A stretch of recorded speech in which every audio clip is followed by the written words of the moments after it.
Welcome to VPG's Virtual Water Cooler Chat podcast, a platform that celebrates the rich tapestry of professional diversity, with a particular emphasis on empowering women. We aim to foster diversity, equity, inclusion, and accessibility, DEIA, for all, while recognizing and championing the achievements of everyone as a central pillar of our journey.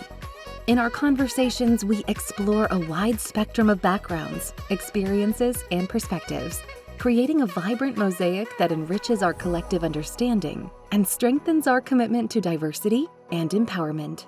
Today's Virtual Water Cooler Chat podcast episode features Janice Jabido. Janice is Managing Director, IP Litigation and Licensing for Peloton Interactive. Peloton uses technology and design to connect the world through fitness, empowering people to be the best version of themselves anywhere, anytime. Janice is responsible for all aspects of intellectual property disputes, including litigation and post-grant review, as well as developing strategies to manage and license patents, trade secrets, copyrights, and trademark portfolios. Janice also provides counsel on general, transactional, and compliance client matters related to intellectual property. Prior to joining Peloton, Janice was Director and Senior IP Counsel for Pratt Whitney, a world leader in the design, manufacture, and service of commercial and military aircraft engines. Prior to moving in-house, Janice spent nearly a decade in private practice and has litigated in many district courts throughout the country, as well as the Federal Circuit, the International Trade Commission, ITC, and before the Patent Trial and Appeal Board. Janice serves as Peloton's corporate sponsor of the Peloton Pride Employee Resource Group, ERG, and has previously served as a vice chair of the Diversity Committee of the PTAB Bar Association. She has also been active on the board of the National Filipino American Lawyers Association as regional governor, secretary, vice president for membership, and at large. In addition, Janice served as secretary for the Asian American Bar Association of Greater Chicago. Janice received her JD and B.S.E. in Biomedical Engineering from Tulane University in New Orleans, Louisiana. She has also spent visiting semesters studying at the University of Chicago and Cambridge University, Trinity College in England. Outside of work and enjoying her family time, Janice also volunteers as a firefighter and EMT in her hometown. Let's get started. Good morning, Janice. How are you doing on this fine, I don't know whether it's raining in New York on this Monday morning? Oh, I'm doing well. Good morning. Good morning. It's actually it's a beautiful day. Fall is like one of my favorite seasons of the year. And it's the part of fall where it's still warm. Yes. No, we don't need to dig out of our cars. That's usually a good thing. You are up in New York, right? Today I'm actually at home. So I'm in Connecticut. Okay. You know, the typical New York, Connecticut, I kind of feel like Mad Men sometimes, like, let me take the train, like, Don Draper. And Oh, wow. So yeah, I live up in Connecticut and I'm in New York during the week. Well, thank you so much for accepting my invite to do this virtual water cooler chat podcast. It has gained quite a bit of popularity. It started out with me trying to give a virtual platform to PTAB practitioners, but it now have expanded to other industries. So it's really kind of cool. And I have been really excited because, I also bought a bike during COVID. Awesome. Go home. And so I was like, oh my God, Janice is actually a Peloton Interactive, so I should definitely invite her. So thank you for being here. Oh, thank you for having me. I actually had my Peloton bike before I started with the company. And so I was a long time rider for sure. Oh, that's awesome. But joining the company, it's been really great. Like it's everything I thought I saw from the outside. So it's been a great ride. That's awesome. First thing first, can you tell us a little bit about Janice Jabido? Is that Jabido? It's actually Jabido. Jabido, okay. Yeah. So, part of the Spanish colonization of the Philippines, we've got some Spanish last names, and some Spanish pronunciations. You got my bio. So just some quick fun facts, I guess, like maybe I'll go outside a little bit. Things that people maybe wouldn't know about me otherwise. Let's see. Before law school, after engineering school, I actually did spend some time, finding myself coaching Division I women's soccer and then coaching high school women's soccer. I played soccer all the way up through college. And then after college, actually, I then played competitive rugby. And now that people, actually know what rugby is from the Olympics, I can say that. And nowadays, I spend my time volunteering in the community. I still coach sometimes kids or youth sports. And then what I did during COVID was I joined our fire department, and I'm actually a firefighter and an EMT. So that's what I do in my spare time. Well, where do you find time to sleep? Yeah. It's overrated, right? It's totally overrated. Well, I mean, it really caught my eye about the firefighter part. How does one go about volunteering for firefighter? I don't know. I was actually one of those kids that I actually wanted to be an EMT. I wanted to be a paramedic, like a field medic, actually, which led me to my telling my parents that I wanted to be a field medic. And they said, no, you won't. You will not join the military. Maybe you can go to med school, right? So then straightened out a little bit and decided I was going to go to med school. I ended up not being a field medic. And then, during COVID, we're all trying to find things to do. And I had always thought about going back to being a paramedic, and it, our department needed some volunteers. And so actually I started thinking about going to be an EMT, and then I went a couple times and they're like, no, the firefighting part's really fun, and it is. And so I spent a lot of time actually training. So I went to fire academy and went to Fire One, and learned all about hoses and carry all that gear, and learned how to get myself through tunnels in the dark. And it's pretty intense, but it's a lot of fun. It's very different from law. It's definitely very different from law. And the one thing is, it gives me an opportunity to, not that I don't think while I'm doing it, obviously I have to think and be safe, but it's just kind of a nice break to do something with my hands. I've always also been someone who wants to be able to do something. There's lots of different ways to do that, and I have fun doing it that way. And it gives me a way to serve the community also. I think service is so important, especially when we have such an intense legal careers, like deadline. And sometimes I think that people lose sight of the humanity part of it. And I really applaud you for actually doing this as a volunteer firefighting. Not something that I would choose to do, because I don't necessarily have the physical strength to carry a hose, but I'm impressed. So, well, thank you. Thank you for that service. I know that you didn't do it to impress anyone, but I'm impressed. Well, thank you. It is intense, but you also learn that you can do a lot more than you think you can. You're definitely pushing boundaries there. Right? Yeah, I feel like I've spent my life, now owning up to being a contrarian. So. Hey, no, someone has to. So how do you go from wanting to be in EMT and then going into engineering, and then now as a patent attorney? Yeah, the short answer is it was a really circuitous path. I took a lot of twists and turns, and kind of focusing a little bit on the DEI side of it. Obviously there are lots of other reasons I took the turns I did, and the turning points were what they were. But there were some key things that also helped drive a lot of those turning points. In part, like I said earlier, I was going to enlist in the military. In fact, I took the ASVAB, and I thought I was going to be a field medic. I ended up getting a scholarship for college instead. My parents, didn't forbid me, but, they very strongly encouraged me to go to school, and not only to go for pre-med, but to be an engineer, because my dad was an engineer. And, what are you going to do with a biology degree, right? Was kind of the message I got. And so I was pre-med. I went all the way through biomedical engineering, through the MCATs and interviews and studying and applying for medical school. I was told in many different ways, not right to my face, but in lots of different ways, I was told that I was not going to be an orthopedic surgeon because I was too small and I couldn't do such a physical job, right? Because orthopedic surgery takes hammering and sawing and all kinds of stuff. And by golly, you're a small woman, you can't do that. Obviously, that wasn't the only reason I didn't end up going to med school, but so I decided not to go to med school and instead took my engineering degree and went and worked in a manufacturing plant. I was in Louisiana. I'm one of the very few Asian women doing project management in engineering. And so I was managing construction crews, I was managing projects, and then I ended up managing a manufacturing line. Interestingly, that's also when I decided in my professional life that I was going to come out and then present differently, right? I mean, part of it was like just figuring out myself and how I wanted to present myself to the world. And so, of course, again, I was met with resistance. And one of the biggest things, actually, I got some feedback from another Asian American woman. And, as I was thinking about this podcast, I was like, man, I really need to thank her, because she took me aside one day, and it probably was just nothing to her. It was just her typical coaching.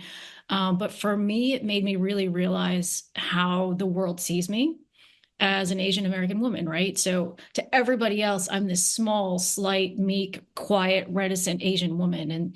And like it or not, that had all of the stereotypes, it brought with it all those expectations that people had of me. And that was never the way I saw myself, right? And all she did, she told me I needed to stand up, I needed to speak out, I needed to have a presence. And that wasn't anything that had really come to mind for me before. And I really had to assert myself. So, that was something that it took me a long time to really internalize how profound that was of a turning point for me. But, at that point, I was also looking at, did I want to be an engineer? Did I want to be a project manager? I looked at my boss and I didn't want to do that for the rest of my life. So I took all those pieces and I ended up going to law school for an entirely different reason, to go into employment law. But luckily for me, I joined a firm that allowed us, we had this thing where we were able to do for 2 years, just practice all different areas. I did corporate law, I did bankruptcy, I did healthcare, I did general litigation, I did patents. And you really got to practice in all these different areas to really figure out, what you wanted to do. And so I finally settled on patent litigation because it really just was what was the most interesting to me. And then, since I've practiced now, oh God, nearly 20 years, which is crazy to me, I've moved away somewhat from patent litigation to a much more broad IP role. And the best for me, I tell any young, engineers or anyone interested in IP that you get such a broad spectrum because IP hits every part of the company, right? For patents, I get to play with the engineers and learn the science and understand how products work. And then, with trademarks, I get to work with the marketing and creative teams and learn about, how do we sell our products? How do we think about our products? Get into the minds of our customers. And then on the litigation front, I have to learn the finance piece too. And that's the piece all the spreadsheets start coming out and I'm like, okay, got it. But I get such a broad view of the company, right?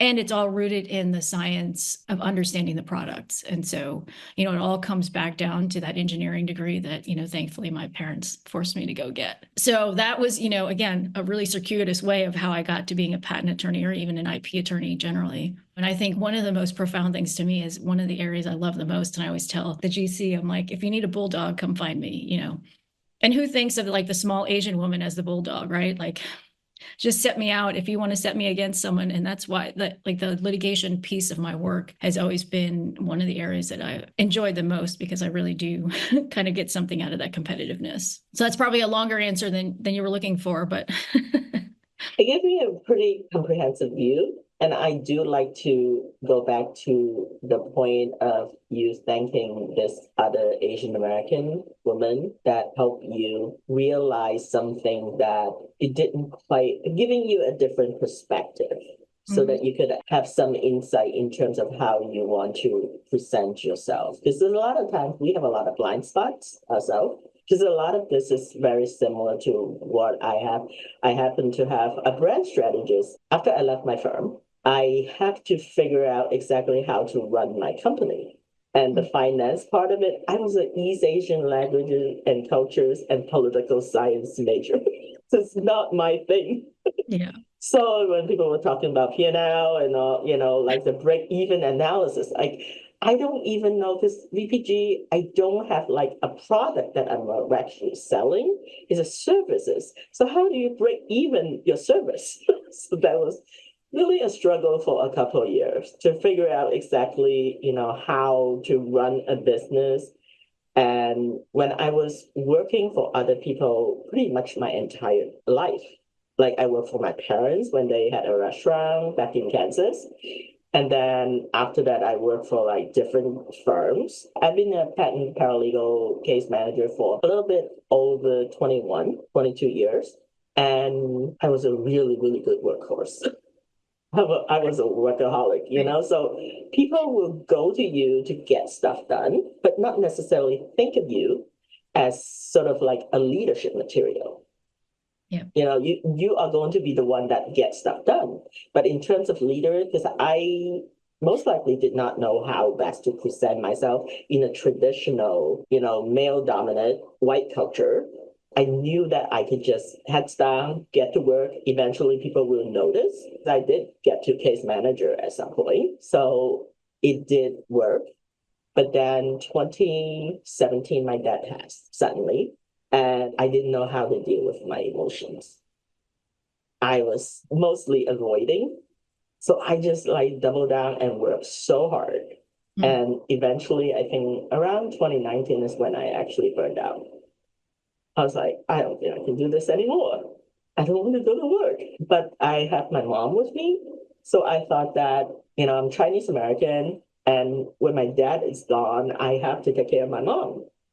And she didn't drive. She claims that she doesn't speak English. She does.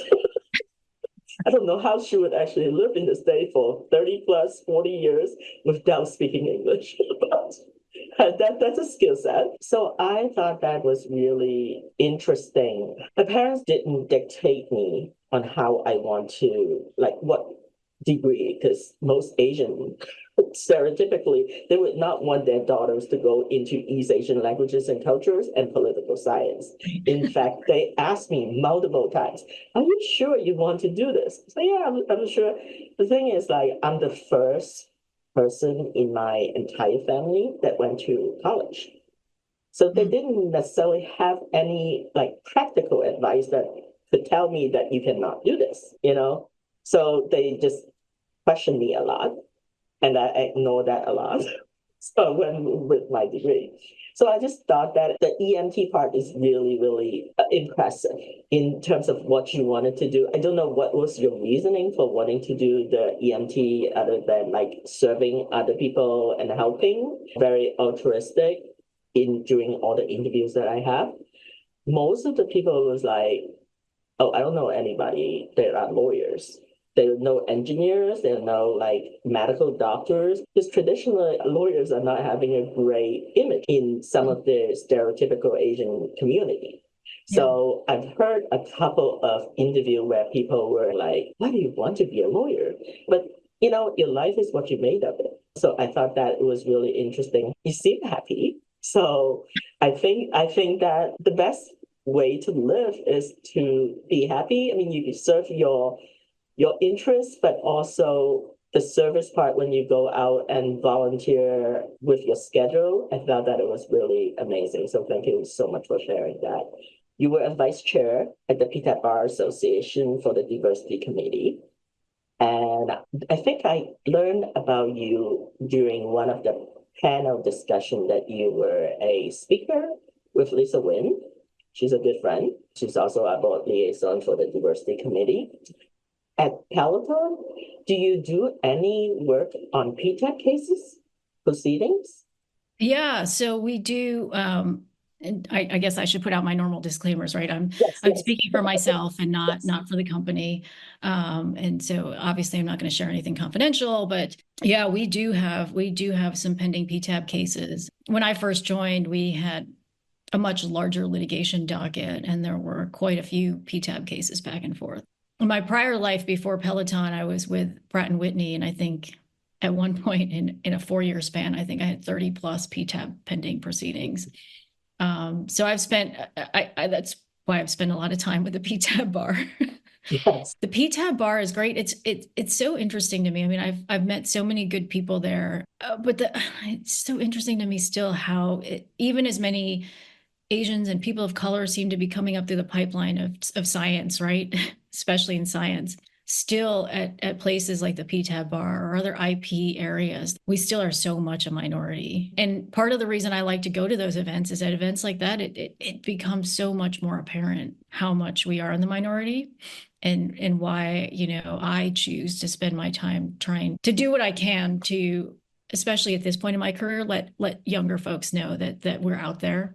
And then even guess what? Let people like my potential outside counsel or whomever, let them know that we're out there too, and they need to be looking for us, because when I come knocking on your door looking for someone to help me on a case or whatever, I'm going to ask you for some diverse candidates. And that's just the reality of it, right? And so part of why I try to stay active in a lot of the different bar associations is for that purpose, is just to be visible, right? So folks know that they're out there, like people are out there. So don't come to me and tell me you can't find candidates that can do the work, because I know that they exist. Yeah, it's just whether they're visible to them. Exactly. So Right? we gotta make them visible, right? I mean, Yeah. one of the things we can all do is continue to be visible and continue to be a presence, right? Continue to stand up and be confident and do all the things. I did watch, some reel the other day, and it was this woman basically saying, how do you present yourself when you don't feel like the most confident? She's like, you just think of yourself as an average white dude. And average white dudes hold themselves out to be confident, right? I mean, that's just the way they're raised. That's just the norm for them. Like you're a man, like you just need to be confident. And that's just their mindset. And part of it is like, do we change our mindsets to be that too? Like I might not have all the data, or I might not feel the most comfortable, but I'm going to be confident in whatever it is I'm saying. So one of the interview that I had, it was with Irene Liu, and she is an executive coach, and we talk about imposter syndrome. Yep. And so many minority leaders, even though they are so accomplished, they still have this carry around the imposter syndrome and not exhibiting the ordinary confidence that the society actually requires. And then you have other people, particularly men, they would come in and have this bravado and totally lack of imposter syndrome.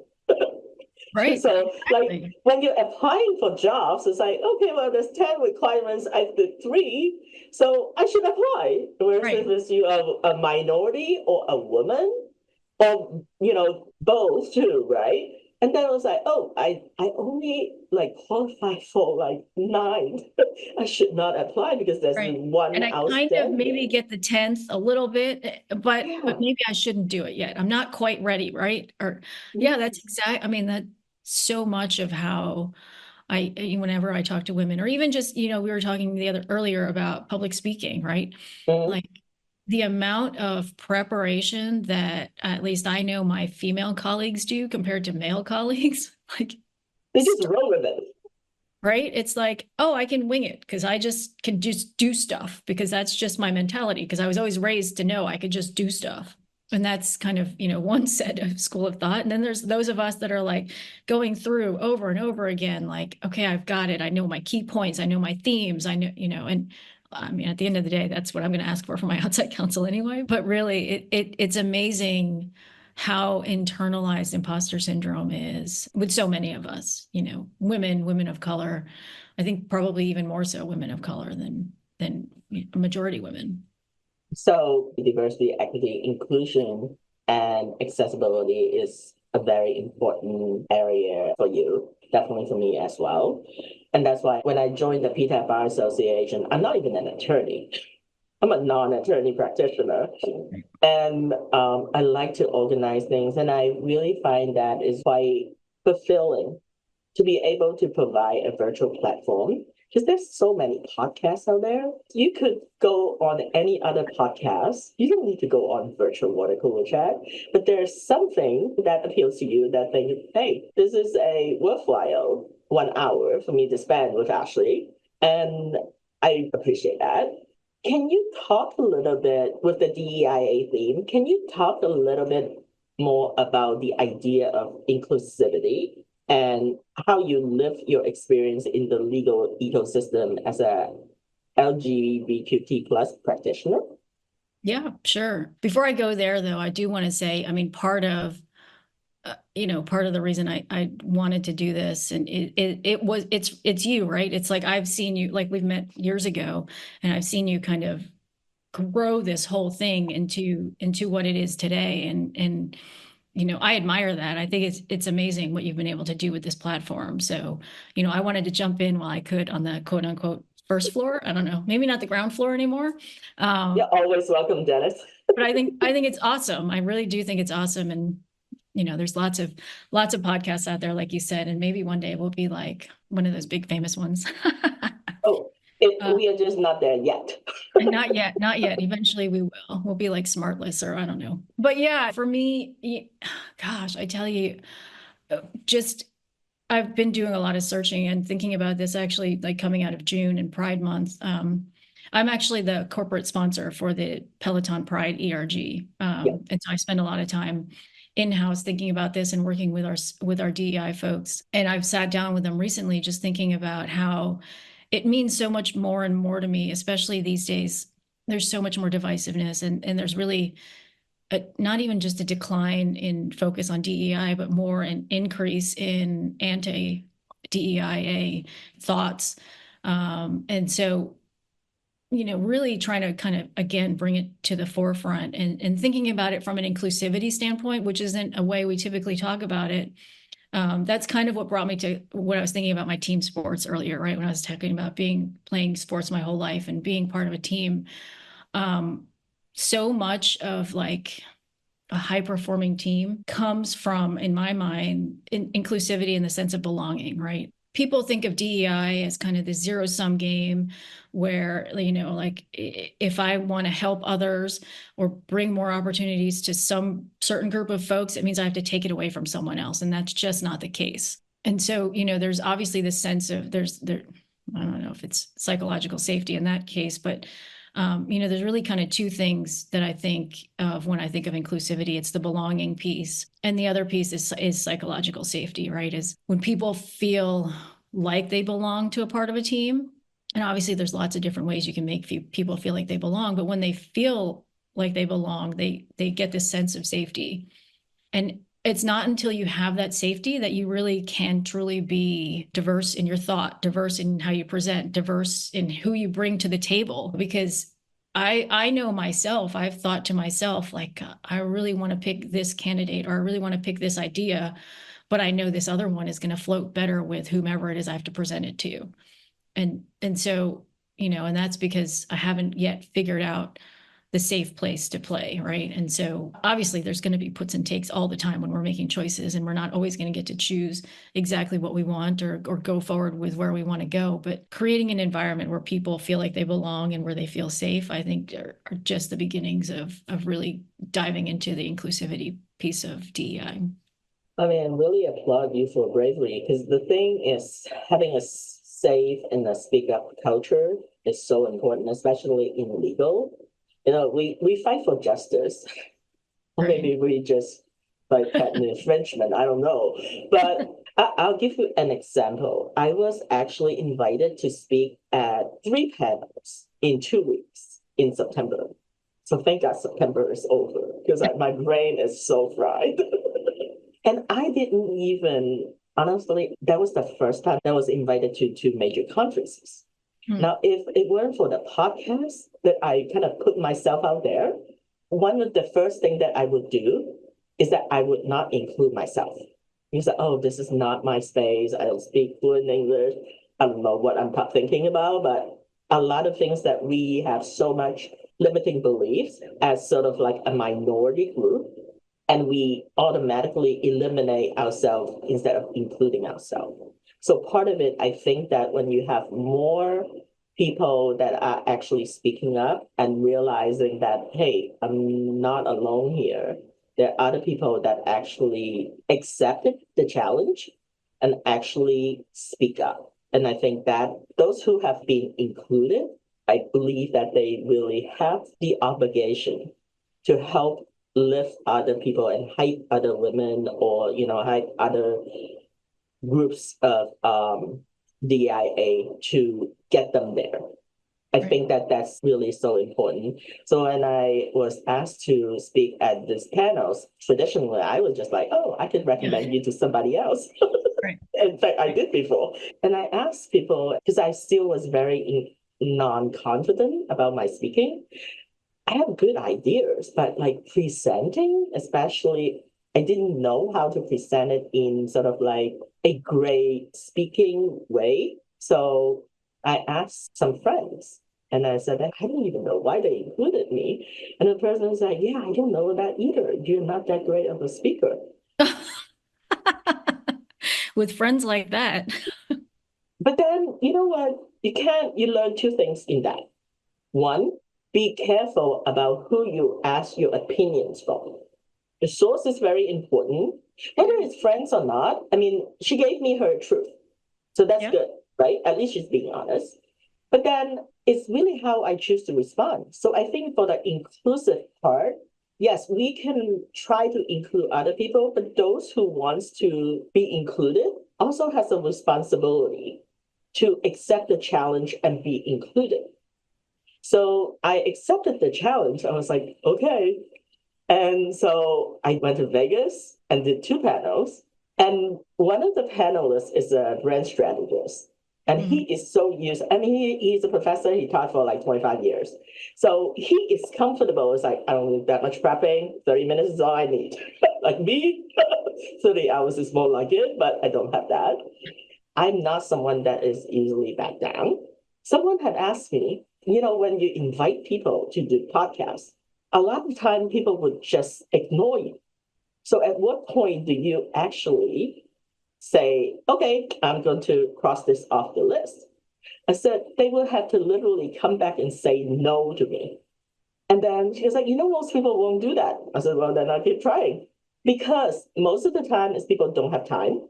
And they also have not figured out exactly what are you doing this for?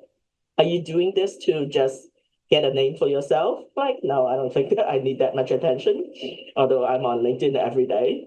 So I was like, okay, it's really a practice. I was talking to someone else yesterday. So that inclusivity, I think people just need to recognize that, yes, we are, I don't want to say the word complaining. I think people have responsibility. Those who are actually in a position to bring people up should do it.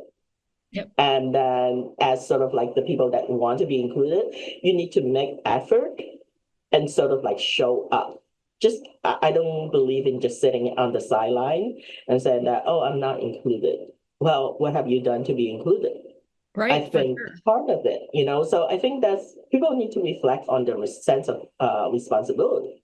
Can we talk about what do you do in the Peloton culture to cultivate the next generation of leaders? As much as we can. No, that's good. One thing comes to mind. So this example, that we actually worked with one of our law firms, one of our outside counsel firms, to set up a secondment kind of internship. So, we had 1L diverse candidates that came in. They worked at the firm for part of the summer, and then they worked in-house with us for part of the summer. It built a program where it gives them insight into something that their peers don't get, right? It gives them an opportunity that isn't afforded to a lot of folks to really see what life as a client is like. It's something that I think they can take with them through their career as lawyers. They'll have to, especially if they go to a firm, right? They'll have to work with clients. And so it gives them kind of an inside peek at what it is like in the day in the life of a client, because one thing I didn't understand when I was at a law firm was what an in-house attorney even does. So that's one small example, right? So this summer, we spent the summer with a 1L candidate, and it was eye-opening in a lot of ways. And that's one of the reasons I was like, God, I've been practicing law for a long time, because I was a law student a really long time ago. Mm-hmm. I thought it was not so long ago, but trying to put myself back in her shoes, right? As a 1L, like, what are the things that would help her, be successful in her career? And what are the things she needs to learn to get there? So yeah, it was really eye-opening on both sides, I think, both for her and for us. But then even internally, what do we do? A lot of it right now is anecdotal. It's, with outside counsel, I'll always do what I can to work with the younger associates, right? Make time to work with them, or give them feedback, or give the partners feedback about the younger associates, right? If it's something they did that was, it takes me 30 seconds to say, hey, by the way, Ashley came on this case and really learned the facts and really drove, creative ideas, or, it doesn't take long for us to be able to give that kind of feedback to help, the junior attorneys or the associates on our teams.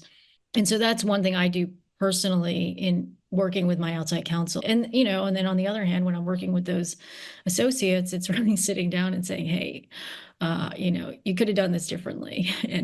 And hopefully they take it from me as really a coaching moment. I don't know. I guess I've been told I can be intimidating too sometimes, which, again, putting myself in the shoes of like a first year law associate, maybe the client coming to me and saying, hey, you should do this differently, it would have been intimidating. But I try to do it in a way that isn't. And then the other thing is, one of the things we're trying to figure out right now are what are the different pipeline organizations to go to just breed awareness of legal work or work in patents or work in IP. If it's going to SWE, the Society of Women Engineers, or NISB. And I personally am trying to partner with our people team who's really looking at revamping our DEI in all sorts of different ways, both internally and as we recruit. And so really trying to make sure that they know that there's this other path, especially for engineers, right? And of course, we all have an open door with our engineers. As the IP folks internally, we have a lot of exposure to the internal engineers.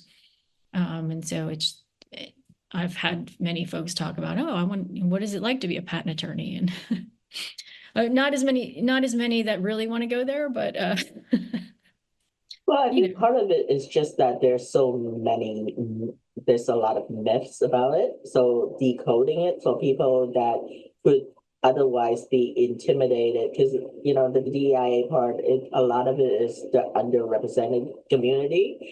So last week, when we were in Chicago to do this particular high school debates, and I was like, let's have a showdown.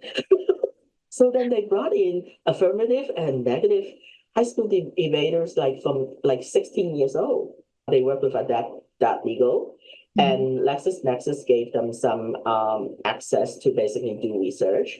And you see this 16 years old that are in this major law firm right above the Magnificent Miles, not something that they otherwise would have an opportunity. And we put together the PTAB practitioners, IPLAC, the Intellectual Property Law Association of Chicago, IPO Education Foundation, and then 8 law firms supporting it, financially, right? Yeah. That was really amazing seeing the kids. And there was this one girl, she was so feisty. I'm like, we did not want her to be on the opposing side ever. Yeah. But they actually took it so serious that I think the next generation really, for DEIA purposes, they just really need to have a chance to be included. And this is why we wanted to call this sort of an inclusive ride for this particular episode. Now, if you had to give us 2 key takeaways, what would they be? One more general and one more specific to kind of the work we do. Or actually, they're probably both really general. Sorry. Now talk about imposter syndrome, right? Let me give so many caveats to my answer, but really kind of 2 things that have resonated to me recently. One is relationships. Relationships are really so key in what we do. Building your networks, right? And we all talk about, we need to go networking, but really truly thinking about your networks as people, right? It's the human aspect to it, right? Everyone always jokes I've got friends all over the place, but I don't. But do you really? I don't take that lightly though. Really, I remember when we met in Chicago, right? I remember seeing you at PTAB. I don't, for some reason I can keep these small tidbits in the back of my head, right?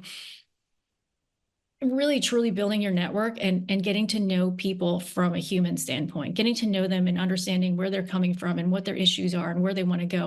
Look, we're not going to have long discussions all the time, but really just trying to think of your network as people and finding commonalities and using that to kind of bridge gaps, right? Or find gaps or find ways that we can work together, find ways that there's something common about our experience that can drive something else forward. And the other thing that I've heard throughout my career and has taken me my entire career to really start to practice is really finding your passion. I do remember at 22, someone saying what are you passionate about? I'm like, I don't know, making money. I don't know. What am I passionate about? I'm an engineer. We're not passionate about anything. but like really truly finding your passion. And it doesn't mean you get to practice everything about your passion, but find something that drives you to want to continue to go to work every day, or continue to drive something forward, right? Or continue to work on something, a project or whatever it is. And with that passion, really, I think is what, with the passion and the belonging and the sense of safety, it kind of builds the power and the confidence and the presence that, the elusive executive presence that we all try to get to. And when you're feeling safe and you feel like you belong and you're passionate about what you do, those are really big keystones to having that confidence. So those are my takeaways. That's really truly think about your network and how you can help your network. And look, it's a give and take. We take from, like, how did I get to Peloton? Guess what? It was through my network, right? Obviously, I know how to do the work, and those two combined, and it made a lot of sense for me to take this role. But a lot of the driver was because of the relationships that I had. So Yeah, I mean, one quick thing about relationships. I'm not a hard sell person. So when I go to conferences, that's really, I really enjoy learning. So when I go to conferences, I would just go there to just absorb information. So part of the thing, like someone was asking me, is like, is there any chance that you could get some business out of this? I'm like, oh no. I mean, if it's meant to be, it will happen. So I don't necessarily, and also I have to think about, like, I left the law firm life because I want to have more time with my mom. Now it's not quite happening that way, but I also have to be very cognizant. One of my mentors said to me, you have to be careful when you go out and do consulting because people will throw money at you. And then your why will become sort of like blurred. So you always have to think about why you decided to come out and start VPG. And it's because I wanted to have more balance in my life. I've turned down cases because it doesn't really work for me. And I recommend them to other people. But at the same time, if I don't think that certain people are actually respectful to me as a person, even though when I'm not an attorney, if I am not finding respect, I would say no. Now, would I openly say that in the past? Absolutely not. Because I was so scared so fearful of whether I would be included if I say no. And I became a contrarian, to use your word, to like the mainstream. It's a nice life to be a contrarian. It is. I mean, it makes life exciting. So when someone was asking me, like at one of the conference, not the one in Vegas, the one in DC, one of my panelists was asking me, "Are you sure you want to say that in front of a bunch of legal administrators?" I said, "Why not? That's how I feel." I'm like, "Okay, just want to make sure." I said, "If you asked me 5 years ago, I would definitely not say that. But 5 years later, I think I have earned the right to say this." I want to really thank you for taking the time, Janice. It was such a pleasure to finally have this chance to talk to you. And, next time when I go to New York and I look you up and say, hey, can we go tour Peloton? Oh, yeah. I love to give people a tour of the I studio. would love that. Oh, my God. So Awesome. thank you. It's a lot of fun. Thank you. I know I mentioned we saw each other in Chicago, but we didn't. It was in DC. Yes, exactly. But because I mentioned Chicago and you have a Yes, Chicago exactly. connection, it's all good.